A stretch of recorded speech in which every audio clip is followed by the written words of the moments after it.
DK Shivakumar Delhi ಭೇಟಿಯ ಬೆನ್ನಲ್ಲೇ CM ಸಿದ್ದರಾಮಯ್ಯನವರ ಆಪ್ತರು ಕೂಡ ಫುಲ್ ಆಕ್ಟಿವ್ ಆಗಿದ್ದಾರೆ. ಮೇ ಕ್ರಾಂತಿಗೂ ಮುನ್ನ ಸಿಎಂ ಆಪ್ತರಿಂದ ಅಹಿಂದ ಅಸ್ತ್ರ ಪ್ರಯೋಗ ಆಗ್ತಾ ಇದೆ. ಅಹಿಂದ ಸಮಾವೇಶಕ್ಕೆ ಸಿಎಂ ಸಿದ್ದರಾಮಯ್ಯನವರ ಆಪ್ತ ಸಚಿವರು ರೆಡಿಯಾಗಿದ್ದಾರೆ. ಸಂಭ್ರಮದ ಸಮಾವೇಶಕ್ಕೆ ಕಾಂಗ್ರೆಸ್ ಹೈಕಮಾಂಡ್ ಏನ್ ಹೇಳುತ್ತೆ, ಒಪ್ಕೊಳ್ಳುತ್ತಾ? ದೆಹಲಿಯಲ್ಲಿ ಮಲ್ಲಿಕಾರ್ಜುನ್ ಖರ್ಗೆ ಭೇಟಿಯಾಗಿದ್ದಾರೆ ಸಚಿವರು. ಖರ್ಗೆ ಭೇಟಿಯಾದ್ರು ಎಚ್.ಸಿ. ಮಹದೇವಪ್ಪ ಮತ್ತು ಸತೀಶ್ ಜಾರಕಿಹೊಳಿ. ಅಹಿಂದ ಸಮಾವೇಶಕ್ಕೆ ಒಪ್ಪಿಗೆ ಪಡೆಯೋದಕ್ಕೆ ಮುಂದಾದ್ರ ಸಚಿವರು.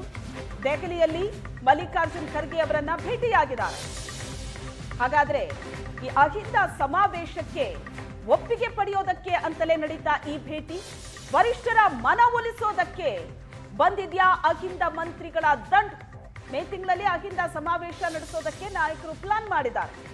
ಅಹಿಂದ ಸಮಾವೇಶದ ಮೂಲಕ ಸಿಎಂ ಸಿದ್ದರಾಮಯ್ಯನವರ ಶಕ್ತಿ ಪ್ರದರ್ಶನಕ್ಕೆ ವೇದಿಕೆ ರೆಡಿ ಆಗ್ತಾ ಇದೆ. ಆದ್ರೆ ಇದಕ್ಕೆ ಹೈಕಮಾಂಡ್ ಗ್ರೀನ್ ಸಿಗ್ನಲ್ ಕೊಡುತ್ತಾ ನೋಡಬೇಕು. ಕುರ್ಚಿ ಕಾದಾಟದ ಬೆನ್ನಲ್ಲೇ ಅಧಿಕಾರವನ್ನ ಗಟ್ಟಿಗೊಳಿಸಿಕೊಳ್ಳೋದಕ್ಕೆ ನಡೀತಾ ಇರೋ ಕಸರತ್ತಿದೆ. ಅಹಿಂದ ಸಮಾವೇಶವನ್ನ ನಡೆಸೋದಕ್ಕೆ ಸಿಎಂ ಆಪ್ತ ಸಚಿವರು ಮುಂದಾಗಿದ್ದಾರೆ. ಇದಕ್ಕೆ ಹೈಕಮಾಂಡ್ನ ಪರ್ಮಿಷನ್ ಬೇಕು. ಹೈಕಮಾಂಡ್ ಈಗ ರಾಜ್ಯ ಕಾಂಗ್ರೆಸ್ ನಾಯಕರ, ಅದರಲ್ಲೂ ಸಿದ್ದರಾಮಯ್ಯನವರ ಆಪ್ತರ ಈ ನಡೆ ಬಗ್ಗೆ ಏನ್ ತೀರ್ಮಾನ ತೆಗೆದುಕೊಳ್ಳುತ್ತೆ? ಒಂದು ಸಂಭ್ರಮದ ಸಮಾವೇಶ ನಡೆಸೋದಕ್ಕೆ ರೆಡಿಯಾಗಿದ್ದಾರೆ ಸಿಎಂ ಆಪ್ತ ಸಚಿವರು. ಖರ್ಗೆ ಅವ್ರನ್ನ ಭೇಟಿ ಆಗ್ತಿದ್ದಾರೆ. ಖರ್ಗೆ ಅವ್ರನ್ನ ಭೇಟಿ ಆಗ್ತೀವಿ, ಬಂದಾಗ ಭೇಟಿ ಆಗಲೇಬೇಕು. ಯಾವ ಪ್ರತಿ ಸರಿ ಬಂದಾಗ ಯಾವುದೇ ನಮ್ಮ ನಾಯಕರು, ಮಂತ್ರಿಗಳು, ಶಾಸಕರು ಭೇಟಿಯಾಗುವಂಥ ವಾಡಿಕೆ ಇದೆ. ಅದು ಭೇಟಿ ಆಗ್ತಾ ಇದ್ವಿ. ಬೆಳಗ್ಗೆ ನೀವು ಹೇಳಿದಂಗೆ ಸುರ್ಜೇವಾಲ ಅವ್ರನ್ನ, ಈಗ ಅಧ್ಯಕ್ಷರು ಕರೀಜಿ ಅವ್ರನ್ನ ಭೇಟಿ ಆಗ್ತೀವಿ. ಸರ್, ಈಗ ರಾಜ್ಯ ರಾಜಕಾರಣದಲ್ಲಿ ಚರ್ಚೆ ಆಗ್ತಾ ಇರೋಂಥದ್ದು ಒಂದು ಸಚಿವ ಸಂಪುಟ ಪುನರ್ರಚನೆ ಮತ್ತೆ ಅಧಿಕಾರ ಹಸ್ತಾಂತರ. ಇದ್ರ ಬಗ್ಗೆ ಏನು ಮಾತುಕತೆ ಆಗಲಿಲ್ಲ? ಇಲ್ಲ, ಅದು ಅವ್ರು ಮಾಡ್ಬೇಕಿರೋದು. ಹೈಕಮಾಂಡ್ ಅವ್ರು ಮಾಡ್ಬೇಕು. ಈಗಾಗಲೇ ಸಾಕಷ್ಟು ಸಾರಿ ಹೇಳಿದ್ದೀವಿ. ಹೈಕಮಾಂಡು ಅದನ್ನು ಅಂತಿಮವಾಗಿ ಅವ್ರ ನಿರ್ಧಾರ ಮಾಡಬೇಕು. ಯಾವ ರೀತಿ ಇದನ್ನು ಸದ್ಯದ ಪರಿಸ್ಥಿತಿಯನ್ನು ಪರಿಹಾರ ಮಾಡಬೇಕು ರಾಜ್ಯದಲ್ಲಿ ನಡೀತಿರೋಂಥದ್ದು ಅವ್ರಿಗೆ ಬಿಟ್ಟಂಥ ವಿಚಾರ ಅದು. ಸೊ ಅದನ್ನೇ ನಾವು ಹೇಳಿದ್ವಿ, ಇಂದು ಕೂಡ ಹೇಳಿದ್ದೀವಿ, ಬೇಗ ಇದು ಇತ್ಯರ್ಥ ಆಗಬೇಕು, ಗೊಂದಲ ಒಂದು ಸಾರಿ ನಿಲ್ಬೇಕಂತ ಹೇಳಿದ್ದೀವಿ. ಅದನ್ನೇ ಕೂಡ ಇವತ್ತು ಮತ್ತೆ ಅದನ್ನೇ ಹೇಳುವಂಥ ಪ್ರಯತ್ನ ಮಾಡಿದ್ದೀವಿ. ಅಲ್ಲ, 3 ವರ್ಷ ಹತ್ರ ಬರ್ತಾ ಇದೆ.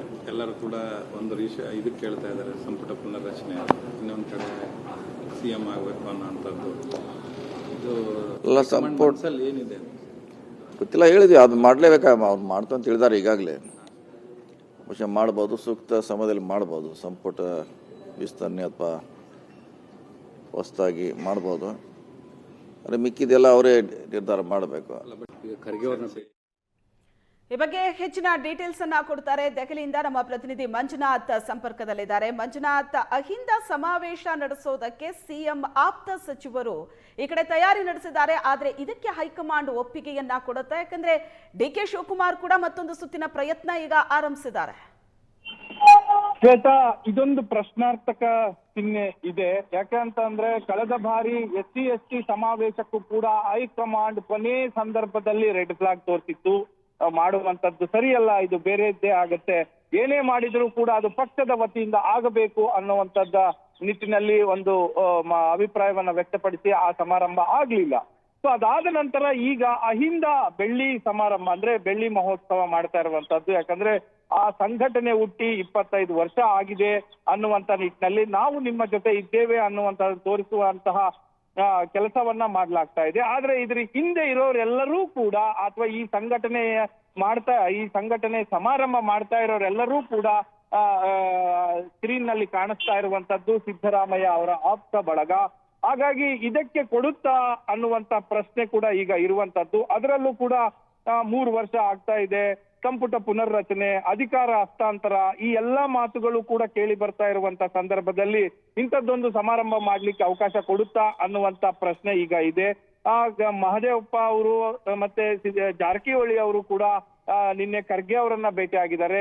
ಜಾರಕಿಹೊಳಿ ಅವರು ಸುರ್ಜೇವಾಲಾ ಅವ್ರನ್ನ ಭೇಟಿ ಆಗಿದ್ದಾರೆ. ಈ ವಿಚಾರವೂ ಕೂಡ ಪ್ರಸ್ತಾಪ ಆಗಿರುವಂತ ಸಾಧ್ಯತೆ ಇದೆ ಅಂತ ಹೇಳಲಾಗ್ತಾ ಇರುವಂತದ್ದು. ಇದು ಅಂತಿಮವಾಗಿ ಇದು ಕೂಡ ಅಷ್ಟೇ ರಾಹುಲ್ ಗಾಂಧಿ ಅವರ ಗಮನಕ್ಕೆ ಹೋಗಿಯೇ ತೀರ್ಮಾನ ಆಗುವಂತದ್ದು ಅನ್ನುವಂಥದ್ದು.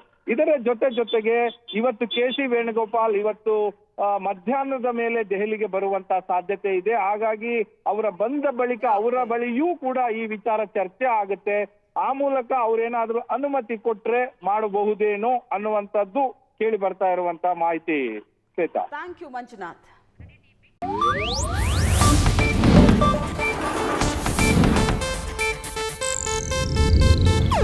ಇದು ಏಷ್ಯಾನೆಟ್ ನ್ಯೂಸ್ ನೆಟ್ವರ್ಕ್ ಪ್ರಸ್ತುತಿ.